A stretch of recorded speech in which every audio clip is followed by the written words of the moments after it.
Hello, সবাইকে স্বাগত জানাচ্ছি আজকে আমাদের কলেজ এডমিশন কমপ্লিট গাইডলাইন কোর্সের দ্বিতীয় ক্লাসে। আজকের ক্লাসে আমরা ইংরেজি নিয়ে কথা বলবো।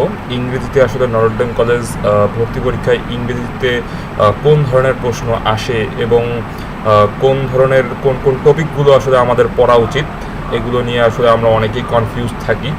এবং যদি বলি তাহলে হচ্ছে ইংরেজির সিলেবাসটা কিন্তু অনেক বড়, হ্যাঁ, ইংরেজির অনেক কিছুই পড়তে হয়। তো ক্লাস শুরুর আগে আমি আমার পরিচয়টা দিয়ে নিই। আমার নাম হচ্ছে শারাফাত ইসলাম, বর্তমানে পড়াশোনা করছি নটরডেম কলেজে এইচএসসি 25 ব্যাচ। তো তাহলে আজকে আমরা আমাদের ক্লাসটা শুরু করে দিই। তো আমরা প্রথমে যেটা নিয়ে আলোচনা করব সেটা হচ্ছে আমাদের টেক্সট বুক থেকে কি পড়তে হবে সেটা নিয়ে।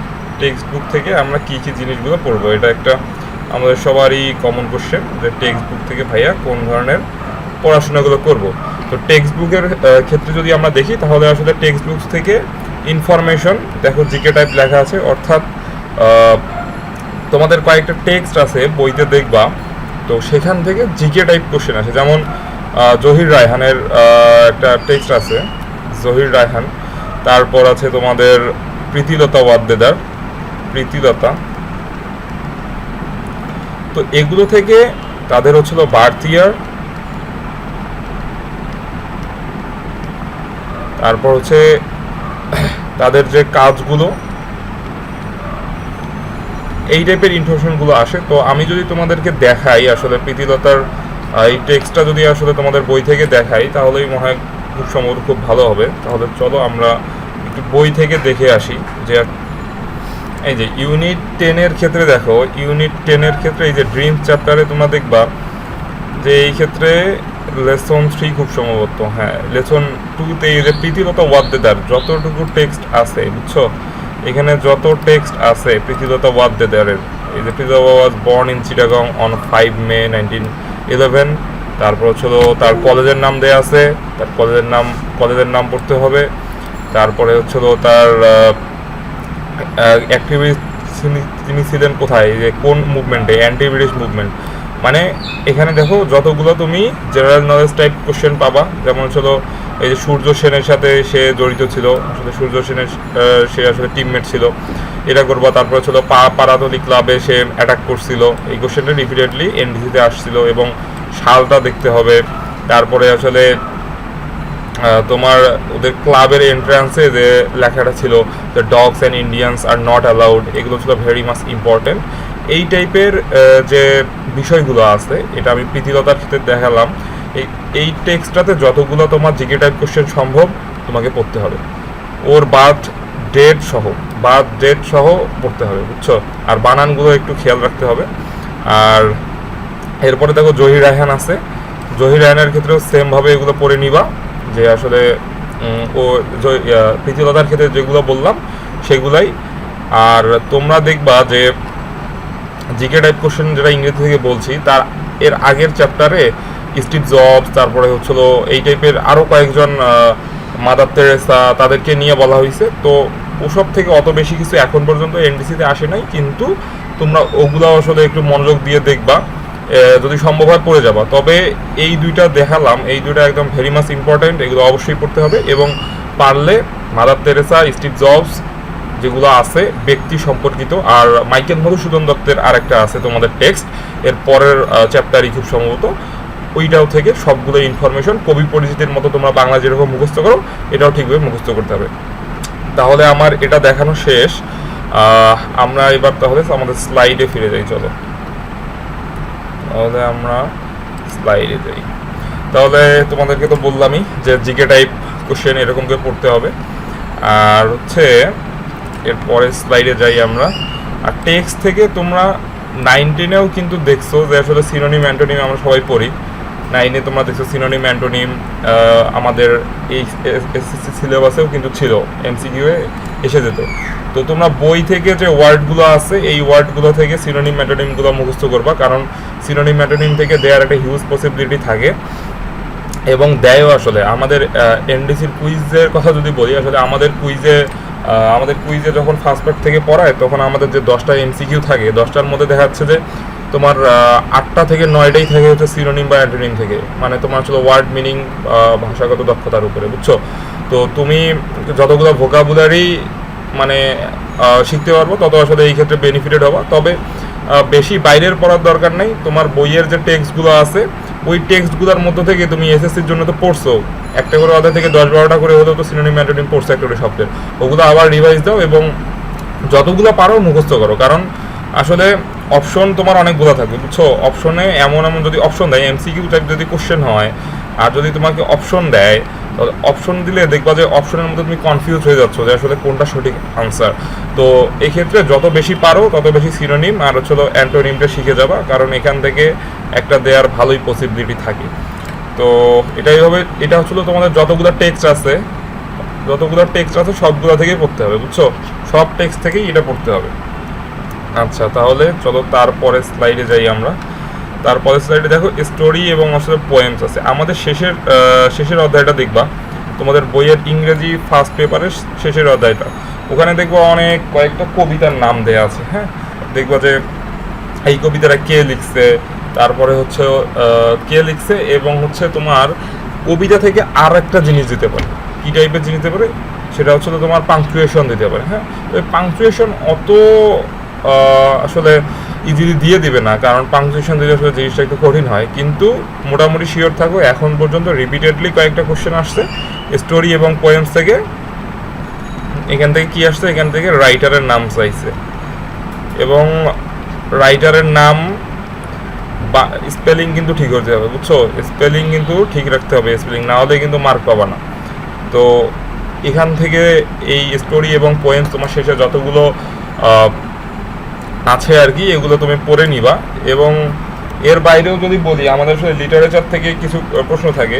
আমি একটু আগে যেরকম বললাম যে তোমরা আসলে তোমাদের বই থেকে পড়বা, সেটাও আসলে লিটারেচারেরই অংশ, কিন্তু এর বাইরেও আমাদের লিটারেচার থেকে কিছু প্রশ্ন থাকে কিন্তু, হ্যাঁ, যেগুলো আমাদের বইয়ে নাই। যেমন বলি যে তুই হ্যামলেটের কথা বলি, হ্যামলেট কে লিখছে, বললো যে who is the writer of the Hamlet, বলো।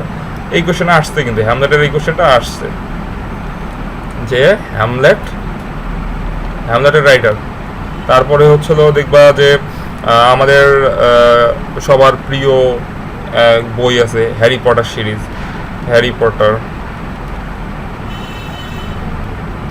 হ্যারি পটারের এই লেখকটা কে ছিল? তো হ্যারি পটার লিখেছিল জে.কে. রাউলিং। আর হ্যামলেট, তারপরে হচ্ছিল তোমার ওথেলো, এগুলো কার লেখা? এগুলো ছিল শেক্সপিয়ারের লেখা, এবং শেক্সপিয়ার বানানটা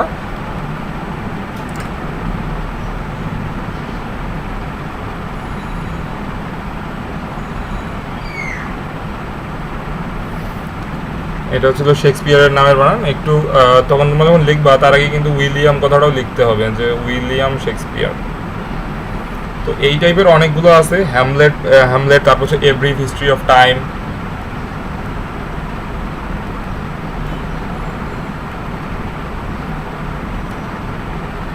এ ব্রিফ হিস্ট্রি অফ টাইম কার লেখা? A brief history of time লেখা হচ্ছে তোমার স্টিফেন হকিং এর লেখা। হ্যাঁ, তো এই টাইপের যতগুলো আছে সবগুলোই আসলে তোমাদেরকে পড়তে হবে। তারপরে মানে মেইন যে আসলে ইংরেজি লিটারেচারের মধ্যে বড় বড় লেখা যেগুলো, এগুলো পড়বা। যেরকম তোমার হচ্ছিল ম্যান অ্যান্ড দ্য সুপারম্যান, এগুলো কার লেখা? তারপরে হচ্ছিল এ প্যাসেজ অফ ইন্ডিয়া, মানে মোটামুটি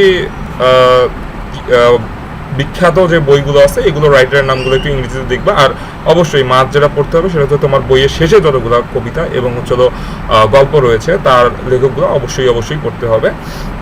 তো লিটারেচার থেকে এগুলো পড়লেই মোটামুটি শেষ। তো আমরা এখন যে পার্টটাতে যাব সেটা হচ্ছে আমাদের গ্রামার পার্টে ঢুকবো আমরা। তো গ্রামার পার্টের ক্ষেত্রে বলি, আসলে তোমার ফার্স্ট পেপার থেকে কিন্তু প্রশ্ন থাকবে, এবং এর পাশাপাশি গ্রামার থেকে অবশ্যই থাকবে। এবং একটা কথা বলি, আসলে দেখবা যে ইংরেজি আর হচ্ছে বাংলার মধ্যে মানুষ আগায় যাবে। তুমি ফিজিক্স কেমিস্ট্রিতে দেখবা যে সবাই একই মার্ক পাচ্ছে, কিন্তু ইংরেজির কোশ্চেনটা অনেকটা ট্রিকি হয়। এই কারণে দেখবা যে আসলে অত সহজে মার্ক তুলতে পারবো না। হ্যাঁ, ইংরেজির কোশ্চেনটা একটু ট্রিকি হয়। তো এই কারণে ইংরেজিতে একটু ভালো মতো কিন্তু গুরুত্ব দিতে হবে, রাইট? তো পার্টস অফ স্পিচ নিয়ে আমরা কথা বলছিলাম। তো পার্টস অফ স্পিচের ক্ষেত্রে বলি, শুরুতেই দেখো আমি ক্লাসিফিকেশন লিখে রাখছি। আসলে ক্লাসিফিকেশনটা কিন্তু অনেক গুরুত্বপূর্ণ। হ্যাঁ, ক্লাসিফিকেশনটা অনেক গুরুত্বপূর্ণ। কেন গুরুত্বপূর্ণ? ক্লাসিফিকেশনটা গুরুত্বপূর্ণ, কারণটা হচ্ছে দেখো ক্লাসিফিকেশন থেকে তোমার মাস্ট একটা কোশ্চেন থাকবে, যদি পার্টস অফ স্পিচ থেকে দেয় তাহলে অবশ্যই থাকবে। তো ক্লাসিফিকেশন বলতে কি বুঝাইছি, যে ধরো যে নাউন প্রোনাউন যতগুলো আছে, হ্যাঁ এরকম যেগুলো আছে এগুলো থেকে হয়তো দেবে যে আসলে তোমাকে পার্টস অফ স্পিচ আইডেন্টিফাই করতে দেবে যে আসলে এটা কোন পার্টস অফ স্পিচ, হ্যাঁ এটা গেল ফার্স্ট। তারপরে আবার ধরো যে নাউনের মধ্যে চলে আসছে, নাউনের প্রকারভেদ থেকে দেবে যে এটা কোন ধরনের নাউন, প্রোনাউনের ক্ষেত্রে দেবে এটা কোন ধরনের প্রোনাউন, এটা কোন ধরনের অ্যাডজেক্টিভ, কোন ধরনের অ্যাডভার্ব। সো এই টাইপের parts of speech ins and out যত কিছু আছে তোমার সবগুলারই সাব ক্লাসিফিকেশন সহ তোমাকে পড়তে হবে, বুঝতে পারছো? তো নাউন প্রোনাউন আর হচ্ছে তো তোমার ভার্ব এগুলো আসলে একটু বেশি তোমার কমন এবং এগুলো থেকেই বেশিরভাগ ক্ষেত্রে আসে। তো নাউনেরটা আসলে বেশি ভালো করে পড়বা, সেখান থেকে আসলে দেখা যাচ্ছে যে এর আগেও কিছু প্রশ্ন আসছে। তো এখানে দেখো আমি একটা বলছি common noun versus collective noun, এটা মোটামুটি অ্যাডমিশন পরীক্ষাগুলোর জন্য একটা পরিচিত একটা কোশ্চেন এবং মোটামুটি কনফিউজিং। তো দেখো আমি এখানে একটা উদাহরণ দিচ্ছি যে বার্ড, হ্যাঁ আর হচ্ছে ফ্লোক অফ বার্ডস। তো বার্ডটা দেখো কিন্তু আমরা কিন্তু স্বাভাবিকভাবে জানি যে বার্ডটা আসলে কি নাউন, বার্ডটা হচ্ছে আমাদের কমন নাউন। আর ফ্লোক অফ বার্ডসটা কিন্তু আমাদের কমন নাউন না, ফ্লোক অফ বার্ডসটা হচ্ছে কালেকটিভ নাউন, বুঝছো, কালেকটিভ নাউন। আর সেমভাবে দেখো লায়নের ক্ষেত্রে যদি বলি আমরা লায়নটাও কিন্তু আসলে আমাদের কমন। আর হচ্ছে তো তোমার তাহলে প্রাইড অফ লায়ন্সটা কি হবে, প্রাইড অফ লায়ন্সটা হচ্ছে কালেকটিভ, বুঝতে পারছো? তো এইরকম আমি জাস্ট এখানে তোমাদেরকে নাউনের একটা দেখাইলাম যে নাউন হচ্ছে কমন কালেকটিভ হতে পারে। তারপর তোমার নাউনের এমনিতে যেগুলো আরও অ্যাবস্ট্রাক্ট আছে, তারপরে হচ্ছে কাউন্টেবল আছে, আনকাউন্টেবল আছে, এগুলো এইভাবে পড়বা।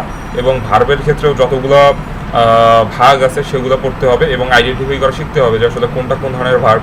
অ্যাডজেক্টিভের ক্ষেত্রে পড়তে হবে, অ্যাডভার্বের ক্ষেত্রে পড়তে হবে, adverb of place, adverb of time, এই টাইপের জিনিসগুলো আসলে পড়তে হবে। তো আসলে আমরা পরের স্লাইডে যাই।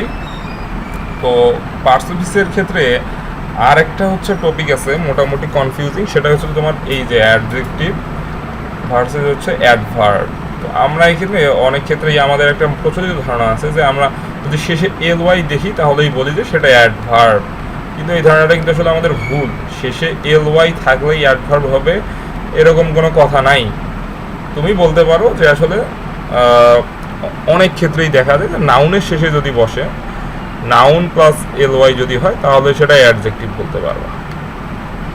আবার হচ্ছে অ্যাডজেক্টিভ প্লাস যদি এল ওয়াই হয় তখন তুমি অ্যাডভার্ব বলতে পারবা, বুঝছো? এই ক্ষেত্রে ঠিক আছে। সো এই সব জিনিসগুলো একটু মাথায় রাখবে। আমি জাস্ট তোমাদেরকে, এটা যেহেতু আমাদের গাইডলাইন কোর্স, আমি আসলে তোমাদেরকে অত ডিটেইলে এইসব কিছু পড়াবো নিয়ম, কিন্তু আমি তোমাদেরকে বলে দিব যে আসলে কোনটা কোনটা তোমাদেরকে পড়তে হবে এবং কোনটা কোনটা ভালোভাবে পড়া উচিত। সো অ্যাডজেক্টিভ এবং অ্যাডভার্বের মধ্যে শুধু এল ওয়াই না, শব্দ চিনতেও আসলে অনেক সময় আমাদের ভুল হয় এবং বাক্যের প্রয়োগের ক্ষেত্রেও কিন্তু আমাদেরকে খেয়াল রাখতে হবে। হ্যাঁ, যেমন ভেরি গুড স্টুডেন্ট, এখানে কিন্তু হচ্ছে তোমার বুঝতে হবে কে কাকে হচ্ছে বিশেষায়িত করছে, তার প্রেক্ষিতে কিন্তু পার্টস অফ স্পিচ নির্ণয় করতে হবে, বোঝা গেল? তাহলে তোমরা এগুলো দেখে নিবা। আমি বললাম আমাদের একটা গাইডলাইন কোর্স, আমরা তোমাকে সেভাবে পড়াবো না, কিন্তু আমরা তোমাকে দেখাই দিব যাতে তুমি নিজে পড়তে পারো। হ্যাঁ, এগুলো পড়ার জন্য অন্য কারো কোর্স করতে হবে না, রাইট? তো আসো আমরা তাহলে আমাদের নেক্সট স্লাইডে যাই। তো নাউনের ক্ষেত্রে আরও কয়েকটা জিনিস পড়তে হবে যেগুলো হচ্ছে প্লুরাল নাউন, মানে এগুলো এগুলোর কোনো সিঙ্গুলার ফর্ম হয় না, এগুলো সবসময় ইউজড হয় কীভাবে, এগুলো ইউজডই হয় তোমার প্লুরাল হবে, এগুলোর ফর্মগুলো সবসময়ই তোমার প্লুরাল। তো এই প্লুরাল নাউনগুলো কী কী ভাই? প্লুরাল নাউন যদি দেখো, অনেকগুলো প্লুরাল নাউন আছে যেগুলো শুধুমাত্র প্লুরাল ফর্মই হয়। তো এগুলো কিন্তু মনে রাখা গুরুত্বপূর্ণ, কারণ কেন, তোমার প্লুরাল নাউন হয়তো দিবে না যে এটা প্লুরাল কিনা নাকি সিঙ্গুলার কিনা, কিন্তু তোমাকে যেটা দিবে সেটা হচ্ছে যে হয়তো রাইট ফর্ম ভার্বে দিয়ে দিচ্ছে একটা, তখন তুমি ভার্ব কি নিবা, প্লুরাল ভার্ব নিবা নাকি সিঙ্গুলার ভার্ব নিবা, কমন ইরোর্সে দিয়ে দিল।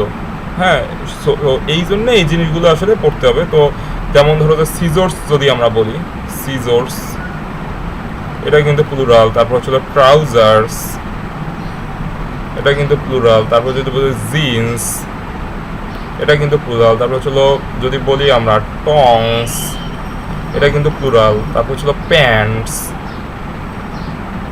এগুলো কিন্তু মোটামুটি তোমার প্লুরাল নাউন। তারপরে আমরা বলতে পারি হচ্ছে শর্টস, এটাও কিন্তু প্লুরাল। তো এই নাউনগুলো একটু মনে রাখতে হবে। এখান থেকে অ্যাডমিশনে কিন্তু দিবেই এরকম জিনিস, বুঝছো? তোমাকে একদম কমন জিনিস দিবে না যেটা আসলে সবাই পারে। এবং এনডিসির ক্ষেত্রে আসলে দেখা যায় যে আসলে ইংরেজিতেই সবার মার্কটা আসলে ভেরি করে। হ্যাঁ, তো তারপরে যাই চলো আমরা। তারপরে দেখো আরেকটা বিষয়, কিছু কিছু শব্দ আছে, ধরো আমরা যে পার্টস অফ স্পিচ আইডেন্টিফাই করি, পার্টস অফ স্পিচ কথাটাইতে কিন্তু বলতেছে পার্টস অফ স্পিচ। তার মানে তোমাকে স্পিচের মাঝে যেতে হবে। হ্যাঁ, তোমাকে ধরো পার্টস অফ স্পিচ আইডেন্টিফাই করতে দেয় সেন্টেন্সের মাঝে হয়তো একটা ওয়ার্ড থেকে সেটা তোমাকে আইডেন্টিফাই করতে হবে। কিন্তু ধরো যে সেন্টেন্স দেয়া নাই, শব্দ দিয়ে ডিরেক্ট বলো, যেমন নাইস, বলতে নাইস কোন পার্টস অফ স্পিচ, তুমি স্বাভাবিকভাবে বলতে পারবো যে এটা আসলে অ্যাডজেক্টিভ। হ্যাঁ, তো এমন কিছু আমাদের মাঝে শব্দ আছে যেগুলো আসলে নাউন হিসেবেও ব্যবহৃত হয় এবং হচ্ছে ভার্ব হিসেবেও ব্যবহৃত হয়। তো সেই সব শব্দগুলো কিন্তু আমাদেরকে একটু পড়তে হবে। হ্যাঁ, কারণ এনডিসিতে এর আগেও এই টাইপের প্রশ্ন আসছে এবং তোমাদের এবারের অ্যাডমিশন টেস্টেও কিন্তু আসার একটা ভালো একটা পসিবিলিটি আছে। তো ভাই এগুলো হচ্ছিল এর আগে যেরকম বললাম যে কিছু আছে আসলে প্লুরাল হয় সব সময়। হ্যাঁ, আবার নাউন প্লাস ভার্ব যেটা বললাম, মানে একই সাথে ওইটা নাউনও হয় ভার্বও হয় বাক্যের প্রয়োগের উপর ভিত্তি করে। কিন্তু যদি বাক্যটা না দিয়ে বলে যে এই শব্দটা কি, তাহলে তুমি কি লিখবা? হয়তো যদি অপশন দেওয়া থাকে তাহলে নাউনও থাকবে ভার্বও থাকবে এবং দেওয়া থাকবে যে বোথ 1 and 2, তখন কিন্তু তোমাকে বোথ 1 and 2 দিতে হবে। তো এইরকম যদি আমরা কয়েকটা শব্দ বলি আসলে তোমাকে, যে আসলে নাউন এবং ভার্ব, যেমন হচ্ছিল ওয়াটার কিন্তু হচ্ছিল তোমার নাউনও হয় ভার্ব হয়। কী হবে? আমরা যখন বলি যে give me a glass of water, তখন ওয়াটারটা কিন্তু আমাদের এখানে নাউন। কিন্তু যখন আমি বলবো ওয়াটার দ্য প্লান্ট, মানে হচ্ছিল গাছে পানি দাও, তখন ওয়াটারটা কিন্তু ভার্ব হয়ে গেল। হ্যাঁ, তো শুধুমাত্র ওয়াটার না, এরকম অনেকগুলো কিছু ওয়ার্ড আছে, যেমন হচ্ছিল আমি যদি বলি আর্ম, তারপরে হচ্ছিল বিফ, তারপরে হচ্ছিল বুক,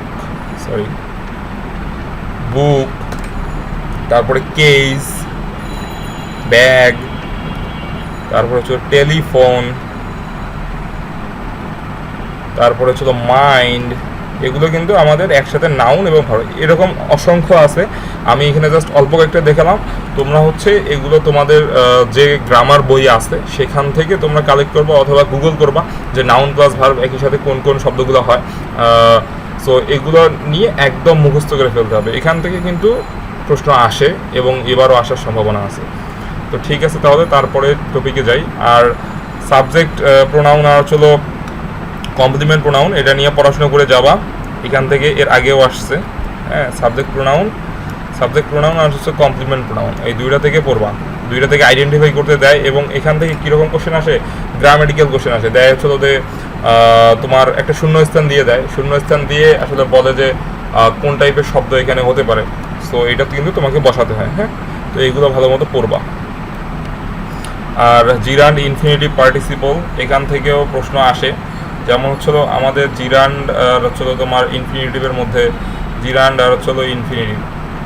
তো জিরান্ড দেখবা যে কিছু শব্দ আছে যেগুলোর সাথে আইএনজি হয়, আর কিছু আছে আবার ইনফিনিটিভ টু। হ্যাঁ, তো কোনটার সাথে টু যায় আর আসলে কোনটার সাথে আইএনজি যায়, এগুলো কিন্তু আমরা অনেক সময় গোলমাল করে ফেলি। হ্যাঁ, যেটার সাথে আসলে টু যাওয়ার কথা সেখানে আইএনজি লাগাই দিই, তাহলে কিন্তু হবে না। তো আমাদের ওয়ার্ডগুলো একটু মনে রাখতে হবে যে আসলে কোনটার ক্ষেত্রে কোনটা যায়। তো মোটামুটি এইসব জিনিসের উপর তোমার ভালো একটা আইডিয়া থাকতে হবে। হ্যাঁ, তো ইংরেজির ক্ষেত্রে বলি তোমার একদম গ্রামারের একদম ভিতরে চলে যেতে হবে। হ্যাঁ, তোমাকে একদম রুলসগুলো খুব ভালো মতো জানতে হবে, তারপরে তুমি এনডিসির এক্সামে ভালো করতে পারবে। আচ্ছা, ঠিক আছে, তাহলে পরবর্তী টপিক যাই। আর একটা আসলে কম্পাউন্ড নাউনের কথা যদি বলি, কম্পাউন্ড নাউন দিয়ে দেয় অনেক ক্ষেত্রেই। কম্পাউন্ড নাউন একটা দিয়ে বলবে যে এটা কোন ধরনের নাউন, তখন কিন্তু তোমাকে কম্পাউন্ড নাউন লিখতে হবে। এবং আমাদের অ্যাডমিশন টেস্টেও সেম একটা প্রশ্ন আসছে। তো এগুলো মোটামুটি সহজ টপিক, এগুলো নিয়ে তেমন প্যারা খাওয়ার কিছুই নেই। চলো তাহলে আমরা নেক্সট স্লাইডে চলে যাই। তো টেন্স আমাদের সেই বাচ্চাকালের একটা পড়াশোনা। টেন্স আমরা সেই ক্লাস 3 থেকে খুব সম্ভবত শেখা শুরু করছি এবং এখন পর্যন্ত আসলে টেন্সটা আমাদের কিছু ছাড়ে নাই। টেন্স আমাদেরকে অবশ্যই পড়তে হবে এবং জানতে হবে খুব ভালোভাবে। টেন্সের যে ক্লাসিফিকেশনগুলো আছে এগুলো দেখতে হবে। এবং তোমার এই ক্ষেত্রে বলি যে আসলে তোমার টেন্স থেকে কীরকম কোশ্চেন আসতে পারে। তোমাকে নিশ্চয়ই অত সহজ কোশ্চেনও করবে না যে এটা আসলে কোন ধরনের টেন্স, হ্যাঁ কোন ধরনের টেন্স এরকম হয়তো বলে দেবে না, কিন্তু একটা ধরো যে কমপ্লিটিং সেন্টেন্সের মতো দিবে, একটা গ্যাপ থাকবে, তোমাকে ওখানে হয়তো বা ভার্ব বসাতে হবে অথবা হচ্ছে তোমার প্রিপোজিশন বসাতে হবে, মানে টেন্স সম্পর্কে তোমার আসলে ধারণা রাখতে হবে যাতে তুমি বুঝতে পারো যে আসলে কোন ধরনের সেন্টেন্স, এবং এরকমও দিতে পারে যে আইডেন্টিফাই করতেও পারে, বলতে পারে যে আসলে এটা কোন ধরনের সেন্টেন্স। হ্যাঁ, তো এগুলো একটু দেখে নিবা টেন্স, এগুলো ইজি টপিক, এগুলোতে সেরকম সমস্যার কিছুই নাই। আর একটা জিনিস, এটা হচ্ছে মোটামুটি অ্যাডমিশনের একটা হট টপিক আসলে ফ্রেজের ব্যাপারটা। তো আমি সবগুলোরই উদাহরণ এখন দিচ্ছি না, তোমাদের সাথে জাস্ট আলোচনা করে নিচ্ছি যে তোমাকে কোন কোন টপিকগুলো পড়তে হবে।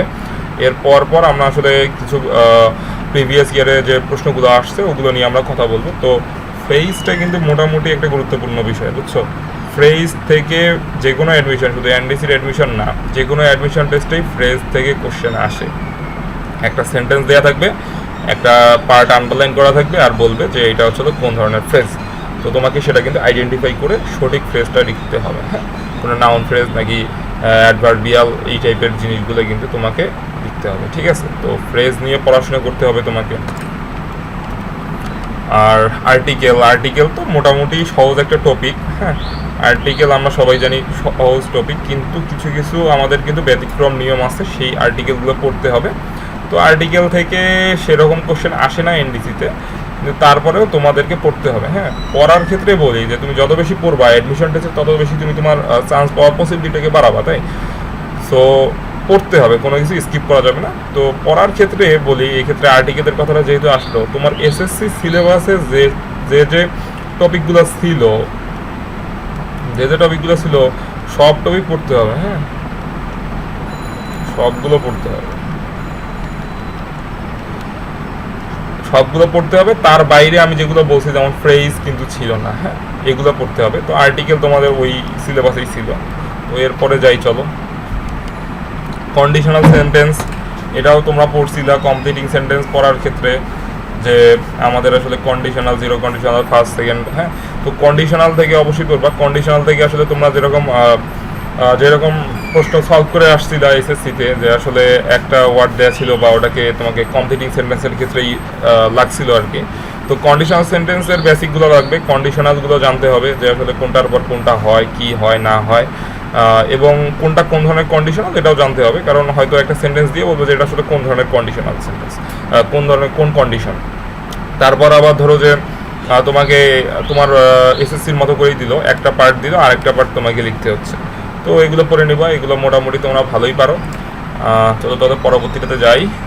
আর চেঞ্জিং সেন্টেন্স সেম কথা এখানেও বলবো, যে আসলে চেঞ্জিংয়ের যতগুলো কনভার্সন সম্ভব একটা থেকে আরেকটা, যতগুলো চেঞ্জ করা সম্ভব, কমপ্লেক্স কম্পাউন্ড থেকে শুরু করে অ্যাসার্টিভ যতগুলো আছে সব পড়তে হবে, বুঝছো। আর এই ক্ষেত্রে ভয়েস চেঞ্জও পড়তে হবে, এবং তোমাদের ন্যারেশনটা আমি আলাদা করে লিখি নাই, কিন্তু ন্যারেশনও পড়তে হবে। হ্যাঁ, মানে তোমার এসএসসি সিলেবাসে যা কিছু ছিল সেটা আরেকবার করে রিপিট দিতে হবে, এবং বেশি কঠিনও আসবে না। হ্যাঁ, একদম নর্মাল, যেগুলো নর্মাল নিয়ম থেকেই আসবে। হ্যাঁ, নর্মাল নিয়ম থেকেই আসবে, সেখান থেকে বেশি একটা টেনশন করার কিছুই নাই। তো চেঞ্জিং সেন্টেন্স তো মোটামুটি সহজ থেকে পারবা, এবং এটা তোমাদের পড়া টপিক। আর রাইট ফ্রম আ ভার্ব, বুঝছো, অ্যাডমিশন টেস্টের এটা হচ্ছিল, যদি বলি আমি অ্যাডমিশন টেস্টের যতগুলো অ্যাডমিশন টেস্টই বলো না কেন, কোনো একটা যদি হট টপিক থেকে থাকে, হ্যাঁ কোনো যদি একটা হট টপিক থাকে, সেটা হচ্ছে right form verbs. Right form verbs, এখান থেকে প্রশ্ন আসবেই যে কোনো ক্ষেত্রে। তুমি দেখো রাইট ফর্ম ভার্বস থেকে প্রশ্ন আসেই সব অ্যাডমিশন টেস্টে, বিসিএস বলো, কলেজ অ্যাডমিশন বলো, সব জায়গাতেই রাইট ফর্ম ভার্বস আছে। রাইট ফর্ম ভার্বসের যতগুলো নিয়ম পারো, যত পারো, এরকম না তোমার বইয়ে আসলে 30টা নিয়ম আছে, তুমি 30টা নিয়ম পরে এসএসসি কভার দিছো তাইলে হবে না।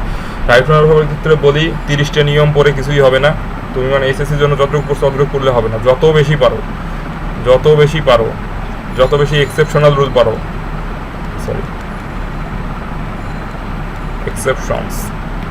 এক্সেপশনসগুলো দেখবা, রেগুলার নিয়ম দেখবা, সবগুলো পড়তে হবে রাইট ফর্ম ভার্ব, বুঝছো? রাইট ফর্ম ভার্ব থেকে ভালো মানের কোশ্চেন আসে, এবং রাইট ফর্ম ভার্বের কিন্তু নিয়ম অনেক সময় তোমার মনে থাকে না, তো দেখবা যে কিছু কনফিউজিং আছে, হ্যাঁ। সো ওগুলা কিন্তু ভালোভাবে পড়তে হবে। রাইট ফর্ম ভার্ব বললাম যত বেশি পারো, যত বেশি। আমি যে রাইট ফর্মটা পড়ছিলাম সেখানে প্রায় খুব সম্ভবত 120টা রুলস ছিল, 120 রুলস। সো এই টাইপের যতগুলো গ্যাদার করতে পারো ততগুলো গ্যাদার করবো এবং মনে রাখতে হবে, হ্যাঁ। রাইট ফর্ম থেকে এটা খুবই 3 স্টার মার্ক, 3 স্টার দিয়ে রাখো, এটা খুবই ইম্পর্টেন্ট টপিক। আচ্ছা, আর এখন আমরা চলে আসছি আসলে মেমোরাইজেশন পার্ট, যেটা আসলে তোমাকে মুখস্থ করতে হবে, হ্যাঁ। এগুলো আসলে মুখস্থ করলে তুমি ডিরেক্ট হয়তো কমন পেয়ে যেতে পারো যদি আসলে তোমার পড়ার মাঝে থাকে। তো মুখস্থ আমাদের কিন্তু অনেক কিছুই করতে হবে, হ্যাঁ। এটা আমাদের একদম ধ্রুব সত্য যে অনেক কিছুই মুখস্থ করতে হবে। যেমন প্রিপোজিশন যদি বলি, আমাদের অ্যাপ্রোপ্রিয়েট প্রিপোজিশন থাকে, হ্যাঁ। তো অ্যাপ্রোপ্রিয়েট প্রিপোজিশন তুমি পড়বা। প্রিপোজিশনের ক্ষেত্রে দেখা যাচ্ছে যে তোমরা, আমি যদি বই কোনো একটা সাজেস্ট করি তোমাদেরকে, তাহলে সাজেস্ট করবো শুধু পিসি দাসের বইটা পড়ো। পিসি দাসের বইতে অনেক প্রিপোজিশন দিয়ে আছে, যাদের পড়া আছে মোটামুটি সব প্রিপোজিশন মুখস্থ করে নাও। পিসি দাসের বাইরে থেকে সেরকমও আসে না, বুঝছো? পিসি দাসটাই পড়ো। এটা আমি পিসি দাস পড়তাম। আর যদি কোনো তোমার এর আগে যদি তোমার টিউটরের কোনো নোট থাকে সেটা পড়তে পারো। সেম ক্ষেত্রে ইডিয়মসের ক্ষেত্রে বলবো, ইডিয়মস অ্যান্ড ফ্রেজ আমি পিসি দাস থেকে রেকমেন্ডেড করবো যে পিসি দাস থেকে পড়ো, কারণ ইডিয়মস থেকে কিন্তু হচ্ছিল তোমার এর আগে এনডিসিতে প্রশ্ন এসেছিল যে আসলে ইডিয়মসের আসলে মিনিংটা কী। তো এই ক্ষেত্রে আসলে তুমি বুঝতে পারবা যে আসলে কীভাবে চাইছে। ইডিয়মসের ক্ষেত্রে ধরো যে বাংলাটাও পড়তে হবে, ইংরেজিটাও পড়তে হবে, কারণ কখন কোনটা চায় এটা আসলে তুমি বলতে পারবে না। তবে ম্যাক্সিমাম ক্ষেত্রেই আসলে কিন্তু ইংরেজিটাই দিয়ে দেয়, যে ইংরেজি মিনিং দিয়েই লিখতে হয়, হ্যাঁ। তো অপশনও থাকতে পারে এনডিসির পরীক্ষার ক্ষেত্রে, তোমাকে রিটেন হবে নাকি এমসিকিউ হবে সেটা তো তুমি জানবা না। তো সেই ক্ষেত্রে তোমাকে সবগুলোরই প্রিপারেশন নিয়ে যেতে হবে। আর একটা ভালো টপিক স্পেলিং থেকে বারবারই প্রশ্ন আসে, বুঝছো? স্পেলিংটা একদম মানে একটা এখানকে মুখস্থর মধ্যে স্পেলিংটা ভালোই ইম্পর্টেন্ট, প্রিপোজিশন ইম্পর্টেন্ট, এবং এই যে প্রভার্ব আর যে ট্রান্সলেশনের যে ব্যাপারটা আছে সেটা এই দুইটা আসলে যদি তোমাদের ইচ্ছা হয় তাহলে পড়বা, না হলে পড়বা না। কিন্তু তুমি যদি আগায় থাকতে চাও অন্য সবার থেকে, বা যদি তুমি 1 মার্কও যদি মিস দিতে না চাও, হ্যাঁ, তাহলে তোমাকে পড়বা।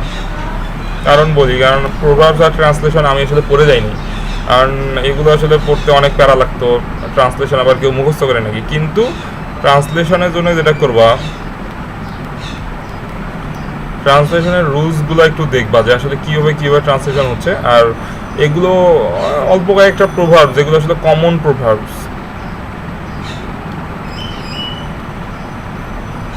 এগুলো আসলে মুখস্থ করতে হবে, বুঝছো?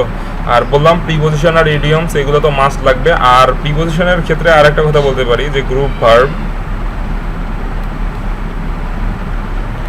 ভার্বস থেকে কিন্তু প্রশ্ন আসতে পারে, হ্যাঁ। গ্রুপ ভার্বস কিন্তু মুখস্থ করা একটু কঠিন, তারপরেও যেগুলো আসলে আমাদের দৈনন্দিন জীবনে খুব ইউজ হয়, যেমন ডাইয়ের যে ব্যাপারটা, হ্যাঁ। ডাইয়ের ক্ষেত্রে দেখবা যে ডাইয়ের পরে কতগুলো প্রিপোজিশন বসে, হ্যাঁ। তো এই সব প্রিপোজিশনগুলো একটু দেখবা যে আসলে ডাইয়ের ক্ষেত্রে কীরকম যাচ্ছে, এটাকেই মেনলি গ্রুপ ভার্ব বলে। তো ডাইটা তো পড়বাই, ডাইটা কিন্তু এনডিসিতেও আসছিল কোনো একটা বছর, খুব সম্ভবত 2019-এ খুব সম্ভবত আসছিল, আমার এক্স্যাক্ট মনে নাই, হ্যাঁ। ডাইটার ক্ষেত্রে দেখবা যে ডাই দেখবা, এছাড়াও আরও কিছু শব্দ আছে, যদি পারো মোটামুটি অনেকগুলো পড়বা যতদূর সম্ভব। এবং তোমাদের বইতে ফার্স্ট পেপারে লক্ষ্য করবা যে এইরকম কোন কোন শব্দ আছে, হ্যাঁ। টিচাররা কিন্তু ওইখান থেকেই প্রশ্ন করবে, বুঝছো? তো তোমাদের আমার খুব সম্ভবত আর স্লাইড নাই, এগুলোই ছিল। এবং আমি এখন তোমাদের একটু প্রশ্ন নিয়ে আলোচনা করব, হ্যাঁ, যে আসলে কোন কোন ধরনের প্রশ্ন তোমাদেরকে এনডিসিতে আসছিল, সেখান থেকে দেখা যায় তোমরা মোটামুটি একটা ক্লিয়ার ধারণা পেয়ে যাবে।